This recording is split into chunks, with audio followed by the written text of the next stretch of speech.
Good evening, and thank you for joining me to Opera Lounge at Check the Gate.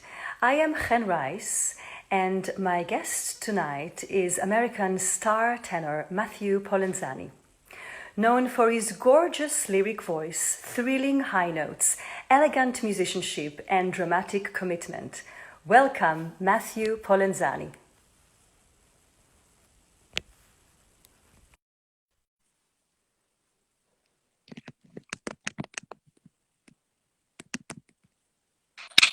Hi, Ken. How are you? Great. Hi, Matthew. How are you Yep. doing? I'm good. I can't believe I got it to work. I'm such a technological dinosaur. I was worried. I'm glad it's working. It's working brilliantly. I hear you very well. And Good. it's lovely to see you. Yes, you as well. You as well. Matt, So, you are one of the first singers to go back to work. I know I can't believe it actually. It's a very strange feeling.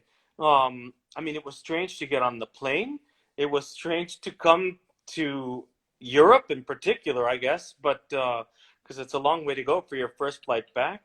Um, and of course, the working conditions are completely different. So, but I do feel very lucky that that Madrid has figured out a way to put this together to make it safe and also to allow us to still be a part of great, beautiful art. Yeah, I'm excited. Yes. So, just for our listeners, you are rehearsing now La Traviata Mhm. in Madrid, and opening night is July 1st. Correct. That's it. Won't be my opening night. My opening night is July 3rd. There are four casts. So originally they had intended to do some performances in either April or May. I can't remember which month they were in. There were two casts in the April-May section, and then there were two casts in the July section. So the April casts are going first and second, and then our casts are going third and fourth.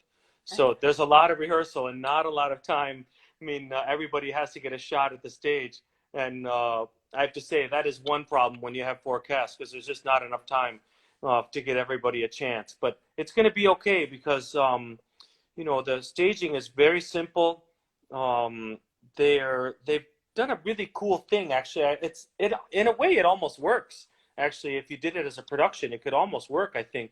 Um, where they basically divided the stage into 2 meter squares and you're allowed to be in one square, and everybody's got their own spot basically, and unless it's just you and somebody else on the stage, in which case, as long as you can stay apart, you could move to different squares. Um, and it's pretty cool actually. I've been enjoying it, and I'm kind of looking forward to seeing how it comes out. I see. So these are the new conditions that you're talking about. Right. Well, I mean, the whole idea is nobody can be within 2 meters of each other, since obviously we can't wear masks while we're singing anyway. And so there will be entrances and exits from the stage. I mean, like they're not going to require, um, Father Germont to be on the stage during the entirety of Act Three before he finally comes in towards the end, or that kind of thing. Or to require Alfredo to be on the stage while Violetta and and Papa are having their talk. But so you will be able to do that.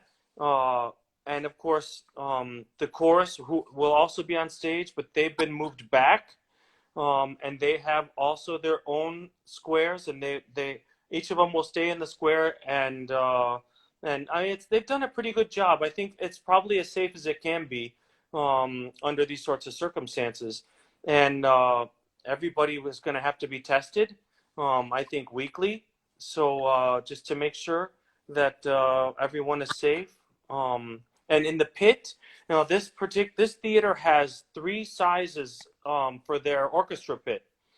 So in this for this opera, they would be able to use the smallest version of the pit that they have. But they don't. But they're going to use the Wagner size pit instead. And there's a bunch of plastic. They put plastic plexiglass up around the conductor, and they've done something for the brass and the woodwinds. So I think they've done a really good job. And I have to say, they this whole thing was decided by a panel of five doctors who basically said what would be required. And or did I say, no, I didn't say, it's an 1800, I think the theater holds 1800 people, but they're only allowing 500 in. I see. And if things continue the way they're going here in Europe anyway, I think they might up that to 800. Just gonna have to see how it goes.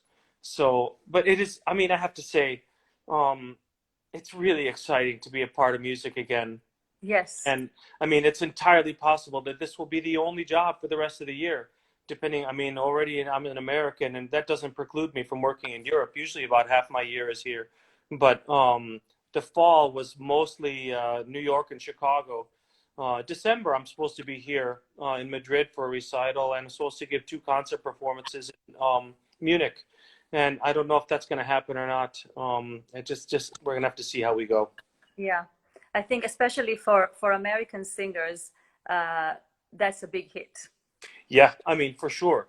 And obviously, every opera company all over the world, everyone is struggling. And everybody's trying to figure out how they can save money, how they can keep their opera company relevant and afloat. But, all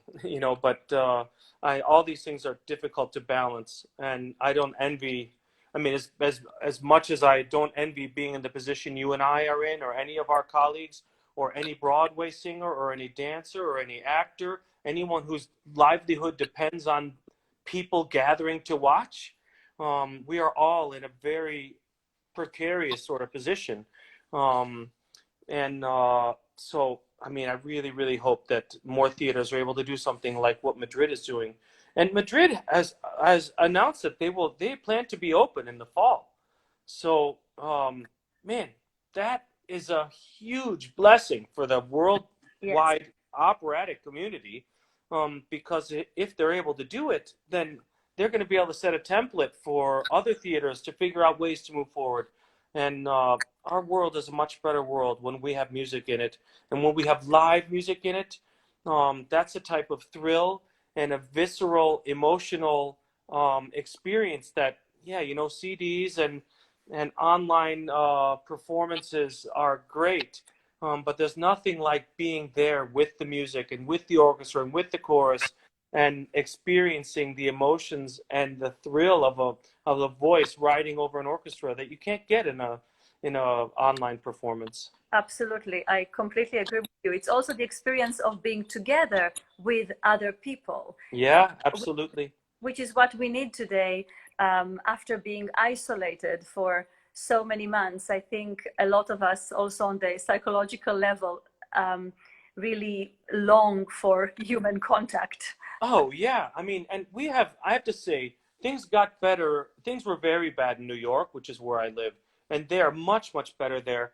And our family we've had lots of social distancing sort of parties, like where everybody would bring your own chair and your own drinks and your own snacks, and everybody would sit in a big circle on the lawn or whatever, and just so that you could have some human contact. But both my wife and I was just talking with her before we started this, and they're on their way to a social distance barbecue just right now. And she said, like, I don't think I'm ready to go inside somebody else's house yet. I mean, what a strange thing to think. But not being able to go into somebody's house. I mean, yeah, I haven't set foot in anybody else's house since March 12th either. And it's a very March. What day did they come home? March 14th they came home. I mean, it's just a strange thing. Anyway, we'll get there. Matthew, what was it like vocally to go back to singing after a few months at home? I don't know. Did you take like a vocal diet, or did you vocalize every day? No, I did sing. And there were, in the beginning I was practicing more, because I was thinking, well, if it doesn't get that bad, maybe they won't have to close for very long or whatever. So I was more trying to keep in some sort of shape. And then as April rolled on, and it became clear that nothing was going to happen.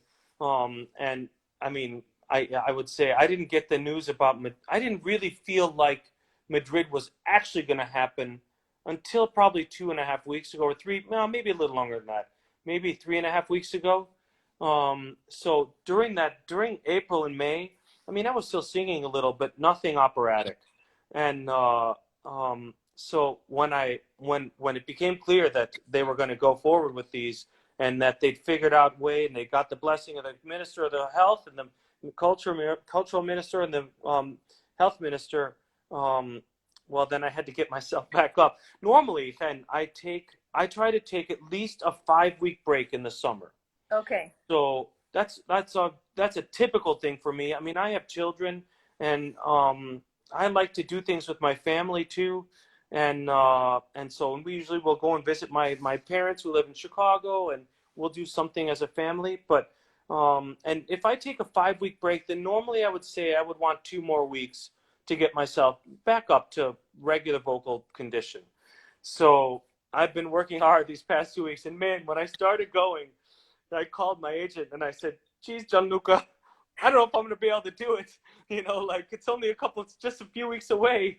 But thankfully, it took a little bit, but it's a lot like riding a bike. I mean, it's not that you forget what to do, but you have to get the muscles working again. And because what we do is a muscular thing. Yeah.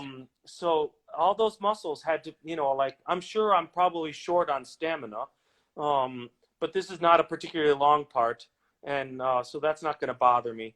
And I have to say, it's one of those pieces where, I mean, you know, I had a piece of advice from James Levine a long time ago, and he said to me, it's important for you to keep parts in your repertory where you don't have to carry the load of the show.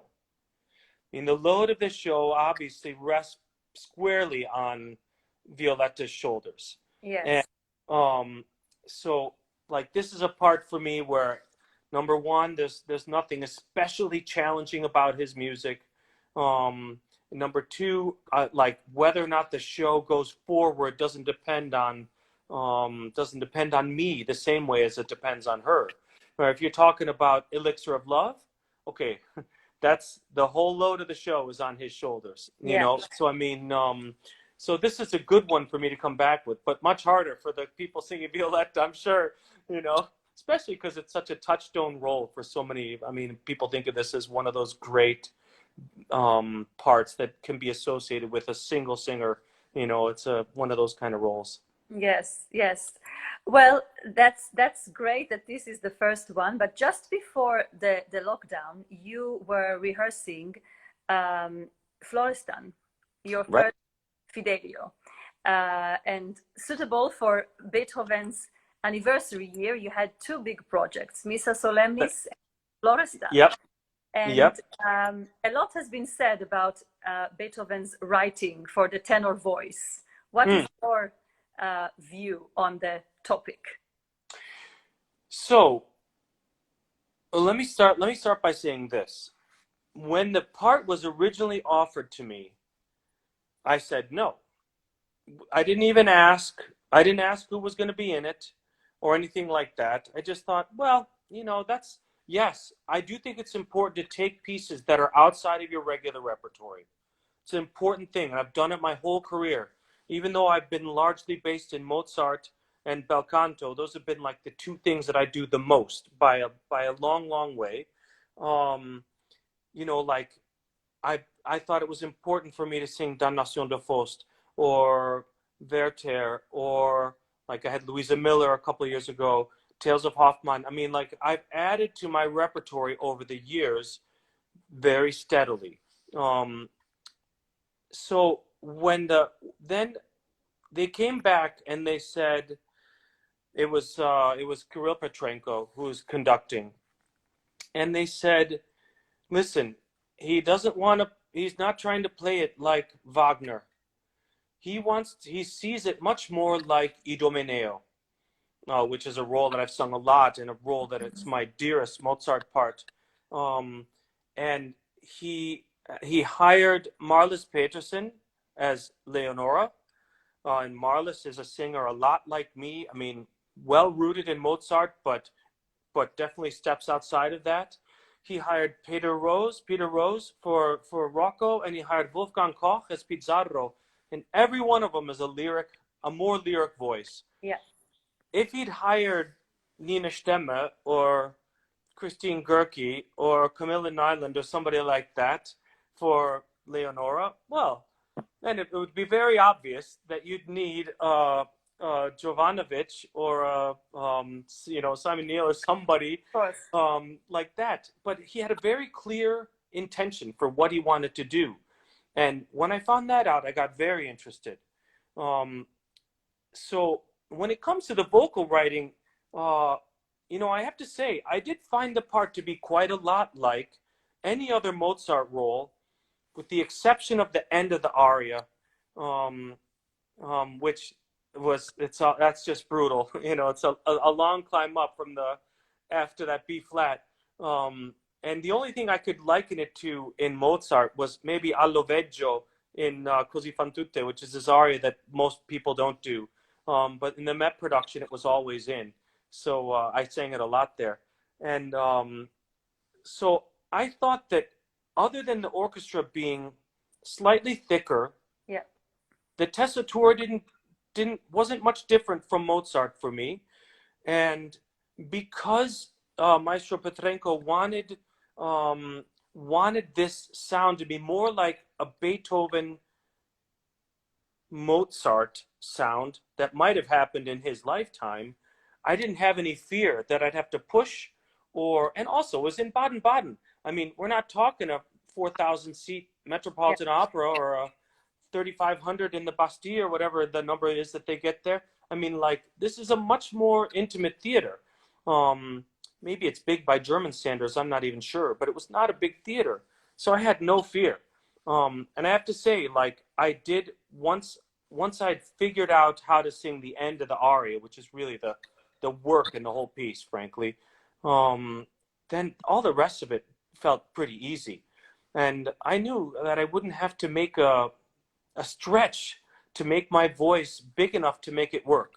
I make a big enough sound, and I know I do, So I found that his writing really, I find his writing suits me. And I've loved singing An die ferne Geliebte, which is a beautiful set of 6 songs.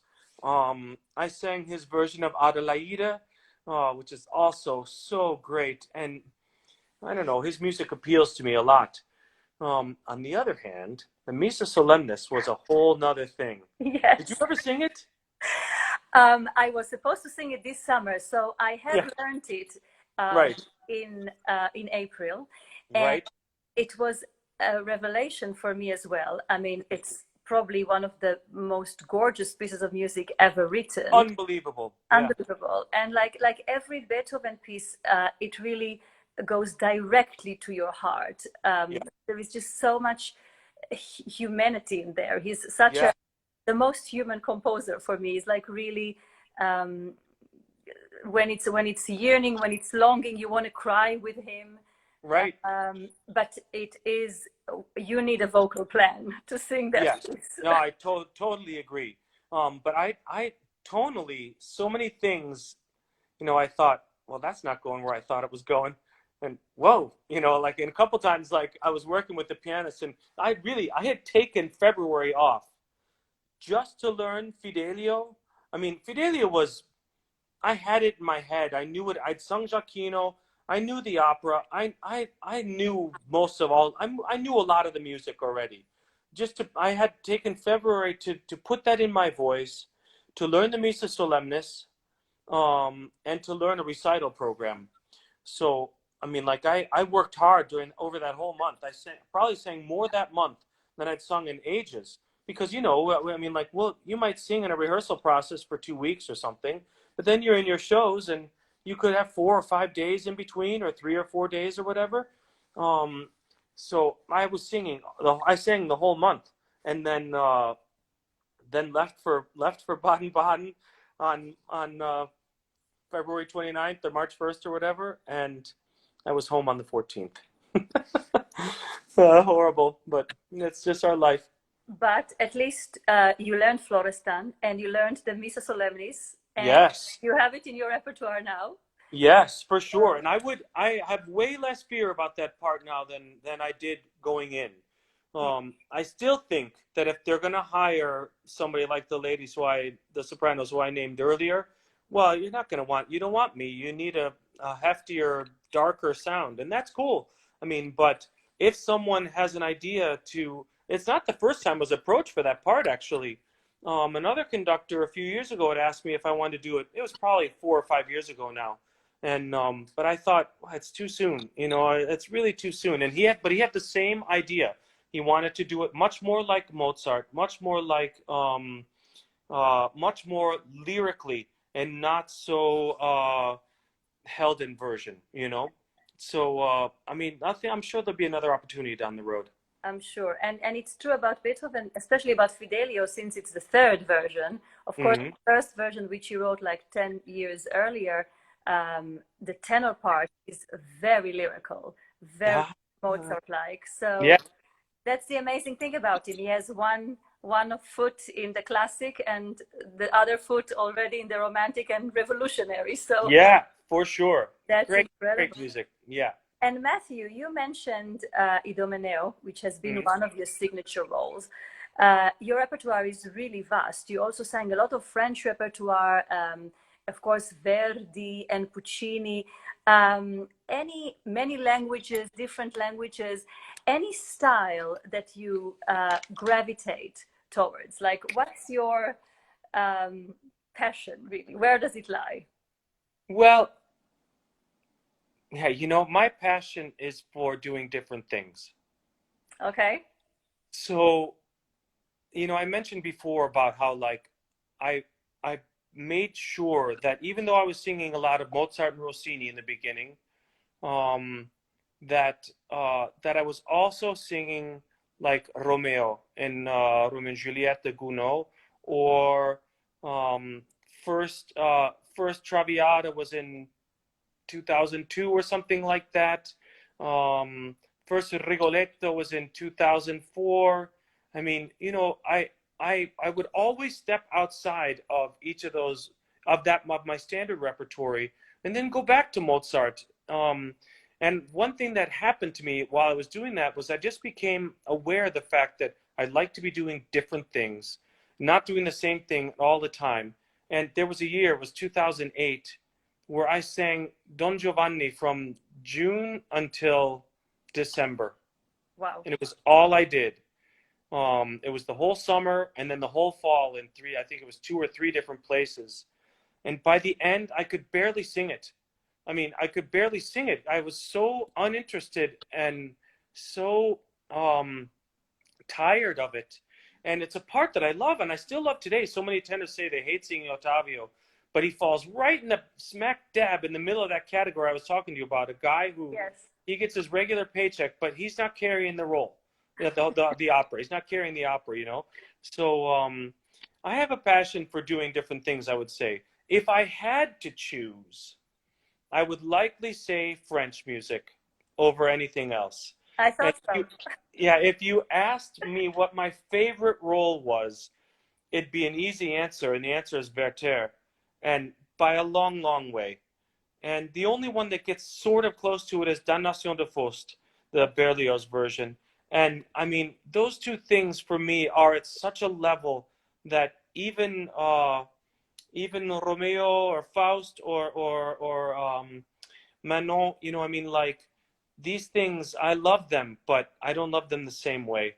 And if I had to do a steady diet of those two pieces, I think I could be happier than the steady diet of Don Giovanni, for example. I see. You know, Well, Werther is also really interesting psychologically, such a great character. So, gosh, he's so great to play, and his world is a dark world, but I mean, like when the light shines in, his yeah, I'm a huge fan of that part. I really, and the music is for me it's perfection. And one of the only pieces where the tenor gets to die on stage, you know, like I mean, you could say Lucia, he kills himself before the end, you know, and it's a little different, but he's by himself in Lucia, you know, like with Charlotte actually there crying over him. I mean, it's a great. I enjoy it every single time. You know, it's funny. I'm not always sad to be done with things. mhm. Sometimes I just want to move on to the next, or you know, or I just need to go home because I miss my family or I miss my friends or whatever. But um, I can really, really honestly say that I have been sad every time it has ended for me. Mm-hmm. You know, I've been really sad and only wished for more performances. It's Yeah. one of those things that I think is awesome. Yeah. And would you then, am I right to assume that you gravitate more towards the dramatic roles rather than the comic roles? Uh, well, I guess so because I don't think I've done much comedic French. I mean, what is there? You mean like No, Donna the Red? I mean Or also Italian, like you did so oh with yeah, Nemorino and Ernesto and right. Almaviva. Yeah, I mean, I enjoy those parts. I still enjoy Nemorino quite a lot, and thankfully, I've still got a couple in my future, so I'm happy about that. Because But you I'm got the because best music in the opera, so yeah, for sure. But it's not just that. I mean, like, I mean, he's another guy who's just fun to be, you know. But like, as I look at the gray in my hair, and I realize that people don't think of me so much in those parts anymore, and I get it because this is what our world is like. But I'm grateful to have it. But I would say at this point in my life, um, I probably gravitate more towards the drama than the comedy. But it's good to have some of both. Like I said, I mean, like to have some of both things keeps your brain interested. It yeah, keeps you alive. It keeps you functioning and curious. And we need that in our career. We need it. yeah, Everybody needs it in your life, you know? yeah. Well, it's interesting what you say about Nemorino because actually I heard many years ago Pavarotti in New York, and he was in his 60s, and he Mm. sang Nemorino. And he was great too. And it was great. And I thought to myself, how amazing that at this age, after such a long career and singing really a wide repertoire, he can still sing Nemorino so well. Yeah. I wonder if I could. I was sure I was at some of those performances as well. Was that after we did Rigoletto by any chance? Uh, You remember when that I was? can't remember. I think it was around the same time. Yes. Yeah, I mean, I saw him do that. I saw him do Turandot. I saw him do Tosca a couple of times. Yeah. Um, Boy, there's other things. I'm missing some things in there too. I saw him. I was lucky to have seen him a lot. Lucky got to sing with and see Domingo sing. I mean, like these are really like they're two of the last to be touching that era of singing, you know, and and I mean we've lost a couple. Obviously, Pavarotti died some years ago. Freni died. I mean, we've lost some of our touch with that era of singing. Yeah. But we're lucky today because, boy, we have all these recordings. We have the internet. We have YouTube and etc. So we're lucky to be able to keep those things close, even though the artists that did it for us may not be here anymore. Yeah, that's true. Matthew, my last question. You've been around in this career, very, very successful, over 25 years, am I correct? Yeah. And I mean, you started in America, but you sang a lot also in Europe. In what way you feel the business has changed in the past 25 years? Hmm. Oh boy, that's a long answer, which I'll try to keep reasonable. Okay, let me start with this. I would say number one, um, our colleagues, the people who we sing with, have on in general gotten nicer. And what I mean by that is not to say that people weren't nice in the 80s, 70s, 60s. I don't mean that at all.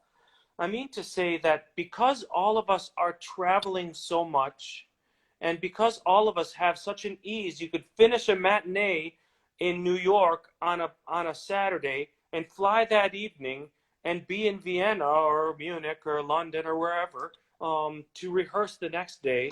And our world looks like this quite often. That people, I think, in general, we are appreciating each other for the amount of time we have to spend alone in Mhm. a different way. And I feel like people are a little more open and a little more genuine and a little nicer and trying harder to be just good colleagues to everyone. But there are exceptions, who they'll all remain nameless. But I mean, I mean, like in general, I have noticed that people just are more open and willing to work and wanting to do something great. So perhaps that's one thing that I think has been a really good change. On the other hand, I would say our audiences are not the same educated the same way as the audience who were going to the opera in the 50s, 60s, 70s, even the 80s maybe. And it's harder for them to appreciate somebody's hard work because they don't understand what went into it. Again, I hate to say back in the day because, man, it's so overused, but here we go. I mean, back in the day when opera occupied the same important level as any Broadway, any film, any radio, any television, and people, I mean, like, people knew who opera singers were. Anybody that even I knew who Pavarotti was, like, in the 70s, you know. I mean, like, and I had my interest in opera didn't develop until I was in my early 20s, you know. So, you know, like, I wish that, and that, by the way, I'm not saying this is the audience's fault. It's the world we're living in. Of course. And what we're fighting against here, of course, is not just cinema or Broadway or straight plays. We're fighting against the internet, and we're fighting against Netflix and HBO and you know, all these things that we have possibilities, endless possibilities, sources of entertainment around us. And going to an opera and sitting there for 3 or 3.5 hours, if you're not really an opera goer, and listening to somebody bellow at you in a language you don't speak, well, I get that problem. And it's hard because our art form is one of the only art forms. It is the only art form that could combine singing, acting, music, drama, not drama, ballet. I mean, like, dancing. I mean, you could encompass every one of the fine arts in our art form and experience those things at really high levels. And, you know, you can get some of that in a ballet or some of that in a play. You can't have it all. And ours is an important art form that people, we need to get in touch with it again. I have to say, Chen, I really hope that that this time spent doing nothing will rekindle this fire for going to see live things. You know, we need this in our life. Absolutely. And we as singers, we need this in our life too. Not just the singing, but the being in front of an audience and opening your soul to someone and helping move them from a place where they are into a whole nother place. It's one of the great things about our art form. So anyway, let me leave it at that. But we have work to do. That is for sure. We have work to do. It's a great answer, Matthew. And I think us also as parents, we have responsibility for the future generation. Hopefully they get some more music education in school. And if not, then it's up to us, the parents. By the way, happy Father's Day. Thank you. Thank you. My kids actually put a card in my suitcase without telling me. And I didn't know it was there, actually. And they said, "Dad, you have to go look in your suitcase." It was great, actually, for being away from my family on an important day like today. Anyway, it was a really lovely thing. That's beautiful. You are wonderful. It's great to talk to you again. Good luck for the performances. Yeah, thanks. And take good care. And thank you for joining me. I had a blast, and thanks for the invitation. I really enjoyed it. Awesome to connect with you again. My pleasure. Good night. Okay. Take care. Bye-bye, everybody. Bye-bye.